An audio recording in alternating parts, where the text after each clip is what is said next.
એક વખતની વાત છે. એક જંગલમાં એક સસલું અને એક કાચબો રહેતા હતા. સસલું ખૂબ ઝડપી દોડતું હતું અને તે પોતાના ઝડપ પર ગર્વ કરતું. તે વારંવાર કાચબાને ચીડવતું કે અરે કાચબા, તું તો ખૂબ ધીમો છે. તારા જેવા ધીમા પ્રાણી સાથે દોડવાની તો મજા જ ન આવે. કાચબાએ શાંતિથી જવાબ આપ્યો, ઝડપથી નહીં, ધીરજથી જીત મળે છે. આ વાત સાંભળીને સસલું હસ્યું અને કહ્યું, ચાલ તો પછી આપણે દોડની સ્પર્ધા કરીએ.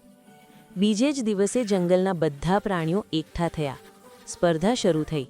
સસલું વીજળીની જેમ દોડ્યું અને ઘણું આગળ નીકળી ગયું. કાચબો ધીમે ધીમે ચાલતો રહ્યો. થોડું દોડ્યા પછી સસલાને લાગ્યું કે કાચબો તો બહુ પાછળ છે. ચાલ થોડી ઊંઘ લઈ લઈએ. તે ઝાડ નીચે સૂઈ ગયું. આ દરમિયાન કાચબો ધીરે ધીરે ચાલતો રહ્યો. આખરે તે સસલાને પાર કરીને લક્ષ્ય સુધી પહોંચી ગયો. જ્યારે સસલું જાગ્યું ત્યારે કાચબો પહેલેથી જીત્યો હતો.